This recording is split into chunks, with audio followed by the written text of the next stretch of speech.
Pues ahí están las muchas voces, las protestas nutridas, cada vez más nutridas, trabajadores, ciudadanos, organizaciones, empresarios, estudiantes, muchos jóvenes.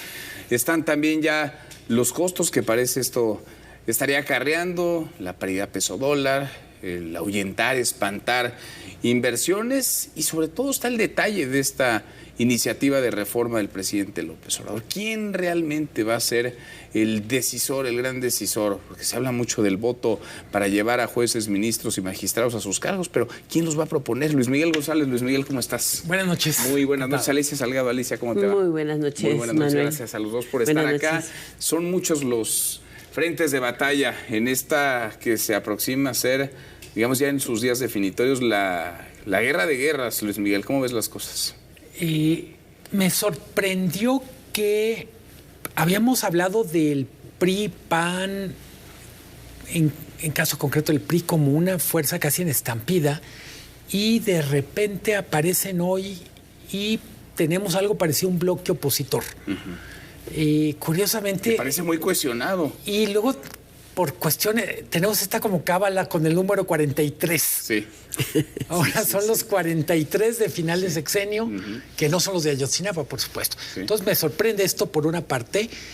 Me llama la atención, decías tú ahorita, el balance económico. Lo que hemos visto con el tipo de cambio es una muy pequeña parte de lo que puede pasar, porque las reacciones del ecosistema económico son en diferentes tiempos y en diferentes escenarios. Hay que estar muy atento a cuentas de capital, obviamente el tema de inversiones y... Que muchos anuncios de inversión se han detenido, ustedes lo saben muy bien, pero muchos anuncios de inversionistas están frenados, de empresas están detenidos. Que es lo que está pasando en México más la elección de Estados Unidos. Claro. Entonces yo lo que diría, en circunstancias donde la elección de Estados Unidos es tan complicada, más valía estar más quietos. Pues sí. Alicia, ¿cómo estás viendo las cosas en estos días definitorios? Difíciles, porque fíjate que he estado siguiendo un encuentro estos días, en particular en la Mexican Investment Week, que se hizo en Nueva York, ¿no? Y la hacen tres organizaciones que conocemos muy activamente en el sector bursátil, ¿no? Empieza con la Asociación Mexicana de Capital de Riesgo, le siguió la Bolsa Institucional de Valores y hoy terminó con la Asociación Mexicana de Fibras de Inversión, o sea, son las que invierten en bienes raíces. Y digamos que son tres sectores que vienen empujando muy fuerte. La primera tenía inversiones registradas en esta administración cercanas a los 22,000 millones de dólares. Mira. O sea, no es ninguna broma invertir, porque no se trata de inversiones que se van, ¿no? No vas a invertir en bonos, vas a invertir en empresas, vas a invertir en proyectos, vas a invertir en alternativas de largo plazo. Esta trae acumulado en más o menos 2 sexenios como 77,000 millones de dólares de capital de riesgo.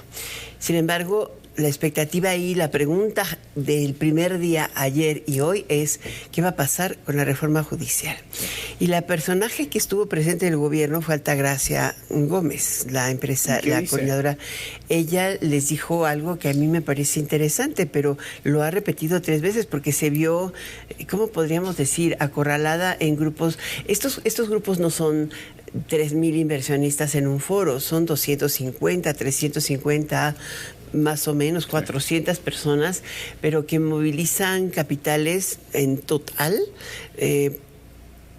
pues algo así como 10 trillones de dólares. Mira nomás. ¿No? A ver, son poquitos y déjame hacer un paréntesis. Sí, son los hemos escuchado 6 veces más que el PIB de México. Sí, movilizan capital. Hemos escuchado voces, la del presidente, para no ir más lejos, en donde minimiza estas expresiones, estas dudas, estas preocupaciones. Ahí está. Pueden ser poquitos, pueden ser muchos, pero son los dueños del dinero. Pues sí. Y no es nada más el dinero que ellos deciden o no invertir, gastar, traer o llevar de un país a otro. Es lo que ese dinero, ese recurso implica, en términos de prosperidad, crecimiento y generación de empleo, es el impacto en el bolsillo de millones de familias. Pues sí, pero aquí el tema es a cómo le respondió ella. Yo vi, porque además estaba escuchando lo que dijo, era estaba como atrapada, ¿no? En una difícil contestación para no generar preocupación. ¿Y qué respondió? Que hay que esperar a las leyes secundarias. Bueno, Dice dos cosas. Hay que esperar las leyes secundarias y lo segundo es el que no invierta se va a perder un gran negocio. Y además el tema es, no está en riesgo el Tratado de Libre Comercio, por el contrario, y tenemos 150 proyectos por desplegar. Y ese negocio está aquí, en México, y la inversión privada va a tener la 250 grandes proyectos por desplegar. 143 es la cifra de Secretaría de Economía. 143. Pero ella habla de 150 proyectos por desplegar en parques industriales, regiones y ciudades específicos. Ajá.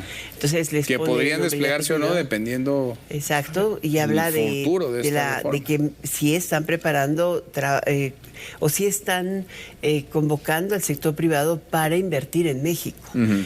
Y respecto a la reforma judicial, a todos los vemos y a todos los problemas que le presentaron, simplemente dijo que esperaría como empresaria a ver el contenido de la reforma a las leyes secundarias, que ya esperaba y se esperaba que hubiera una modulación y mayor claridad. Pues, de fondo yo creo que es cómo acomodamos tres voces que hay que escuchar. Yo diría, evidentemente las voces que salieron el 2 de junio cuentan. Uh-huh. Está la voz de los que tienen el dinero y luego está la voz de los expertos. Me refiero a los colegios profesionales, barras de abogados, uh-huh, que han hecho observaciones muy puntuales. Yo digo, evidentemente, para que esto funcione, tenemos que encontrar la manera en que estas tres voces encuentren la manera de canalizarse. Digo, nadie quiere decir son los empresarios contra el pueblo, uh-huh, y tampoco es que el saber técnico sea en contra de la democracia, es cómo balanceamos estas cosas.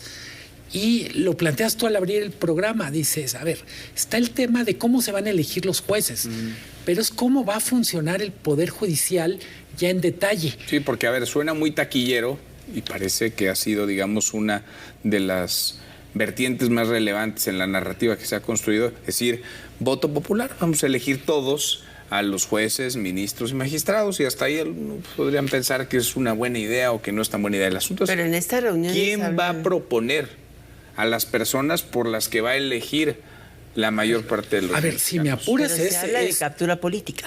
O sea, el empresariado habla de captura política y el empresariado está preocupado por la falta de independencia. Esa es la realidad. Sí, a ver, porque ¿quién va a elegir? ¿Quién es el gran elector? Pero a ver, son los jueces, pero también los órganos reguladores. El texto de Financial Times de ayer es impecable. Dice, imagínense que usted es el country manager de una gran empresa que tiene un competidor que es propiedad del gobierno. Uh-huh. Tiene un regulador que está en el gobierno, que es el propietario de la empresa con la que tú compites. Te va a juzgar, en un caso, el juez que también puso el gobierno. Dice, eso ya ocurre en Rusia. Sí. Dice, pero no es lo que estábamos acostumbrados y no es lo que esperamos en América del Norte. Ese es parte del tema que preocupa. Exacto, independencia judicial. Y dices bien tú, a ver, las leyes secundarias. A mí qué me preocupa, Alicia, uh-huh, ¿por qué si hubo tanta malhechura en la elaboración de la reforma? ¿Por qué habrían de estar mejor? ¿Por qué literalmente, si usaron el martillo o el machete en la reforma principal, ¿por qué lo van a hacer con rayo láser y plumón fino? No lo van a poder hacer, porque la verdad, y estos inversionistas, los abogados de los inversionistas y los inversionistas lo que dicen es, el Estado de Derecho en México de por sí era débil, porque tenemos un elemento de inseguridad y delincuencia importante, y hoy por hoy, con la pérdida de independencia del Poder Judicial, que es lo que se advierte en el momento de la votación, pero porque el Poder Judicial sería nombrado particularmente por la mayoría, que es el Ejecutivo de Morena, el Legislativo de Morena, y el Poder Judicial tendría derecho a nombrar 3 en una terna, suponiendo, estamos hablando de colegiados, estamos hablando de jueces de distrito, uh-huh, estamos hablando de ministros, es más, de los integrantes de la comisión disciplinaria, que me parece más una... bueno. Es el Comité de Salud de la Revolución Francesa. Sí. Exacto. Torquemada se queda poco, ¿no? así de plano. Sí. Y hoy por hoy me parece que ellos tienen más amplia la voz frente a una oposición en México disminuida, pero hay muchos ciudadanos, muchos, preocupados por esta circunstancia. Tal vez no tengamos nosotros contacto con el Poder Judicial como ciudadanos, a lo mejor con una multa de tránsito cuando tenemos algún evento especial, pero la mayoría confía en el Poder Judicial, confías en que tu casa sigue siendo propiedad privada y si te disputa alguien desde el Estado esa propiedad, puedes ir y defenderte. Es que el Poder Judicial está en muchos tramos de la vida pública. Exacto. Y quizá no los veamos o no los hemos valorado, tampoco gocen de la mejor reputación y lo hemos platicado en otras ocasiones. Se necesita indudablemente meterle mano, mejorar el sistema de procuración e impartición de justicia, pero esto no lo mejora, esto al contrario, porque no toca a las fiscalías ni a las policías de investigación, no toca a los ministerios públicos, lo que sí es que captura a un poder de los tres poderes, a un poder que era el único o es el único que está fuera del alcance ahora de las mayorías, porque es el Ejecutivo quien va a proponer, es el Legislativo quien va a proponer y el Legislativo lo controla el Ejecutivo y el Judicial pues termina cooptado por el Legislativo y por el Ejecutivo a estas alturas del partido. A ver, y creo que es una consecuencia no deseada de... Tenemos un resultado electoral y me gustaría volver al tema de la semana, al tema que era la semana pasada. ¿Cómo cómo tener 54% de los votos se proyecta a poder hacer tanta cosa? Es decir, al final fue una elección, la presidencial obviamente con más margen, pero para el legislativo fue 54-46.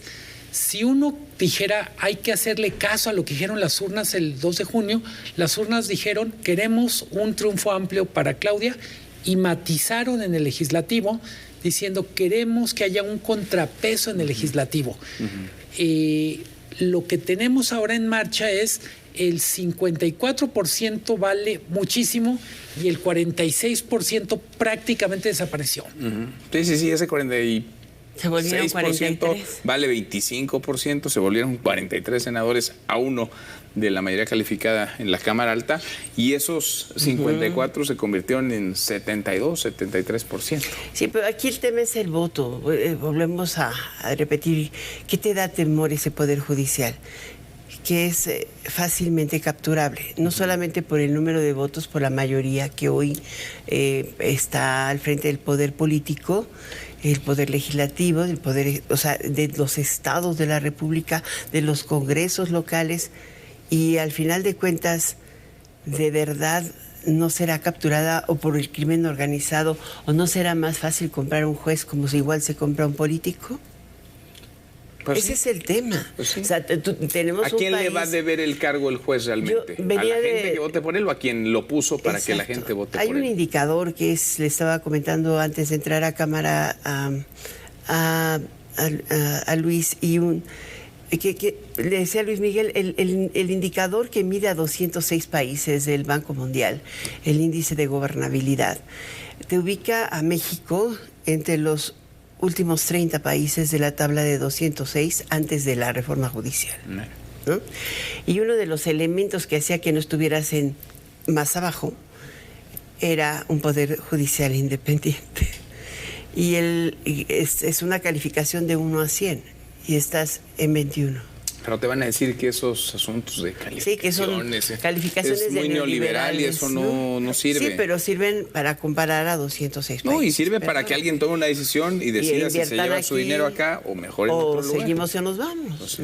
Yo insisto, cuando uno ve cómo se está cocinando la reforma del legislativo, escuchaba algunas de las crónicas de los reporteros, las reporteras que estuvieron y dijeron, ni siquiera hay la certeza que quienes levantaron la mano hayan sido diputados. Sí, no hay certeza. Quiero decir, me parece un muy buen símbolo, un síntoma de cómo se decidió.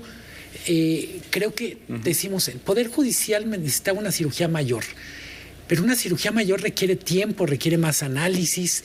Yo insisto, si efectivamente, como interpreta Morena, el voto del 2 de junio dio también el mandato para una reforma judicial, no opinaba sobre el cómo. Ahí es donde supone que tendríamos que tener estadistas. Porque a ver, ¿qué análisis, qué revisión? Con más tiempo. Siguiendo a ver esa ruta.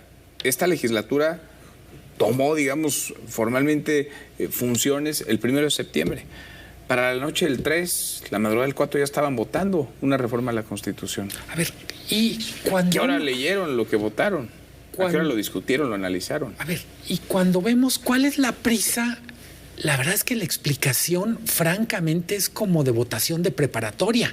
Es que le queremos regalar al presidente antes de que se vaya la reforma. Francamente, creo que es más importante lo que le van a dejar a Claudia Sheinbaum que lo que le puede regalar al presidente para que se vaya. No, sí, porque al presidente le das un regalo a Claudia los mexicanos que votaron, ¿no? Que votamos por ellos también. Yo creo que es uno de los temas fundamentales, porque ni siquiera están viendo las repercusiones de lo que se va a ejecutar. Es una reforma que contiene más transitorios que una reforma legal secundaria. O sea, ni siquiera le dan alternativa realmente a esta legislatura de revisar las opciones que tiene para afinar un proceso de elección de cerca de 7,000 participantes del Poder Judicial Federal. O sea, no puedo todavía hacerme la idea. Tú vas a salir a votar por 3 personas en un momento determinado cuando vas a votar también por senadores o por diputados, y vas a tener la capacidad de saber quién es y si tiene la capacidad jurídica para poder juzgar en México. En México no tenemos juzgados, tenemos juzgadores. O sea, el juzgador es el que sentencia, el juzgador es el que analiza el delito. O sea, en otros países donde realmente tienes fuerte el Poder Judicial, tienes jurados y es el juez el que sentencia. Pero decía Manuel hace rato, y estamos también huérfanos de una reforma de fiscalías, de ministerios públicos, de policías. El delito mucho de la indignación con la injusticia está en la ausencia de policías profesionales, de investigadores profesionales, de ministerios públicos, de fiscales. Sin duda. Sí, porque es un parche que, lejos de remediar algo, parece, lo puede descomponer peor y generar, vaya, hay muchos riesgos alertados, generar mucho mayor caos. Luis Miguel, gracias, muchas gracias. Alicia, gracias. Muy buenas noches. Hasta mañana. Pásale.